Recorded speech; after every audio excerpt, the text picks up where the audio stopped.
Oireachtas, a leading paediatrician, has issued a stark warning about the dire impacts of child homelessness.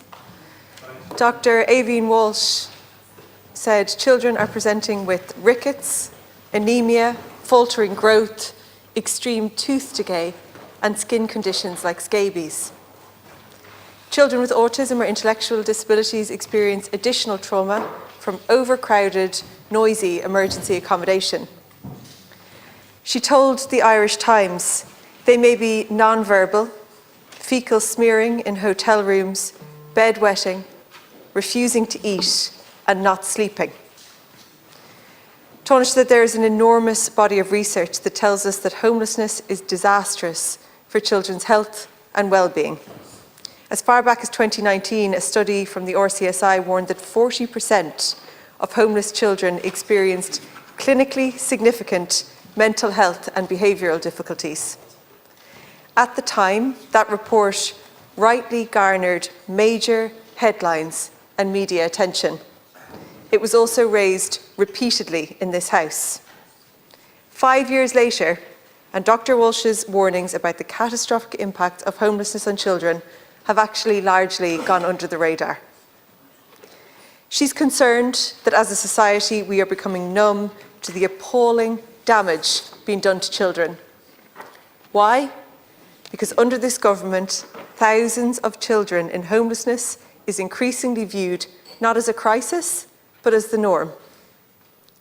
Because Taoiseach, there are now 4,316 children living in emergency accommodation, and at the end of this month, we will likely find that the figure has increased again. Since this government took office, the number of children in homelessness has increased by 63%. Never before have so many children in the state been without a secure home. And never before have children been spending so long in emergency accommodation. Of the nearly 1,500 families in emergency accommodation in Dublin in May, 26% of them had been homeless for 2 years or longer. Because once families enter homelessness, it's getting harder and harder to get them out. That is why we must stop children and families becoming homeless in the first place. Taoiseach, the new Labour government in the UK have said that it will ban no-fault evictions. This will leave us as one of the few countries in Europe where these evictions will still happen. Nobody who is a good tenant and who is paying their rent should be made homeless. If you really want to tackle child homelessness, prevent more children going into homelessness in the next week, in the next month, over the recess, why won't you stop this from happening? Will you introduce a no-fault eviction ban? Because I think that will make the situation even worse. I think supply is the key. And first of all, I want to acknowledge that without question, homelessness and emergency accommodation can be very detrimental to children's health and to people's health in general, but particularly children. And there's no argument there. And the response is not one of the norm. Rather, it is one of a multifaceted approach to, first of all, prevent people from becoming homeless in the first instance, and particularly families, and then secondly, exiting families and children in particular from homelessness as quickly as possible. And the Department of Housing worked with local authorities to bring an additional 2,000 beds into use in homeless emergency accommodation over the course of 2023. And during the first quarter of this year, about 650 households exited emergency accommodation. That's an increase of 7.2% on Q4 of 2023, and it's an increase of 18.5% on Q1 2023. And at the same time, during the same period, about over 1,000 households were prevented from entering emergency accommodation by way of a tenancy being created. That's a 59% increase on Q1 of 2023. And about close to 7,000 adult preventions and exits have been achieved over the course of 2023. And that's a 25% increase on what happened in 2022. So there's progress all in terms of the exiting and the prevention side of homelessness. And that will continue. The tenant in situ acquisition scheme has been particularly effective.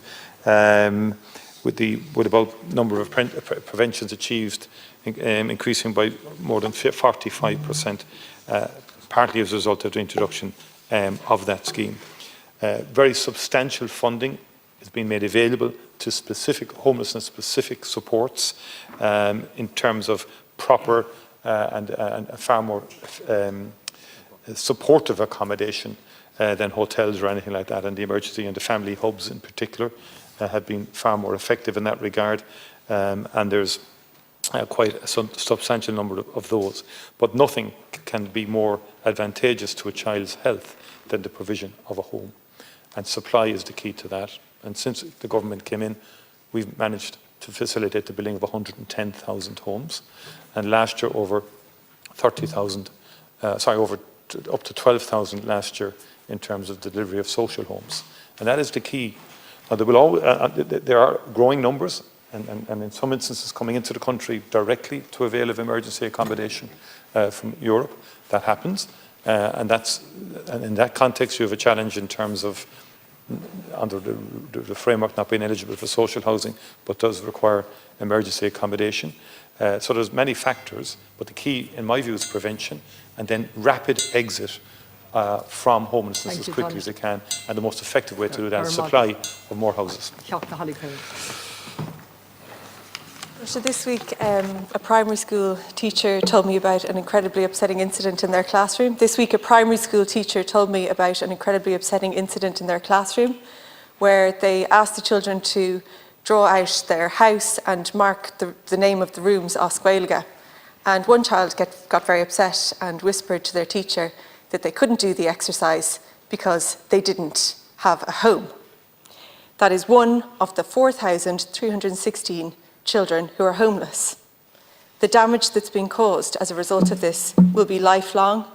The upset, the stress, the lack of proper nutrition, the cramped and unsuitable accommodation, the noise, the inability to have friends come over to play, the lack of security, the lack of a home is causing major trauma. And you'd swear from your reply that there wasn't a 63% increase in child homelessness since this government took office. Where is the urgency? That with that backdrop and that context, you just dismiss the desperate need for a ban on no-fault evictions without being able to explain why Ireland is so different to every other country in Europe is outrageous. Thank you, Deputy. Taoiseach, you say banning evictions for people who pay this rent would cause chaos or make the situation worse. Can you explain how it's the norm across Europe and Ireland is somehow different? Deputy, I don't dismiss anyone's arguments. I don't dismiss any issue. And I think there should be an acceptance and an acknowledgement that elected representatives in this House, irrespective of party, have the same degree of concern and urgency about the homelessness crisis and housing crisis as you do or anybody else do.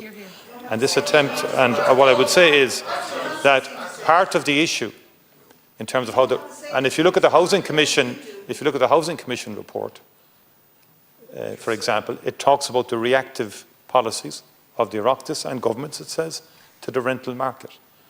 I would include the policies of your party as part of that reactive approach, which would reduce the amount of rental properties available, which would make the housing supply problem worse, and which would make the homelessness issue worse. We have witnessed over the last while an increased number of people exiting the rental market, as in terms of people with houses or who had houses for rent pulling out because of the kind of initiatives and proposals that you've put forward. We need to expand the rental market and the supply in the rental market, not depress it. And we need to do that on a number of fronts. Thank you, Taoiseach. We're moving on.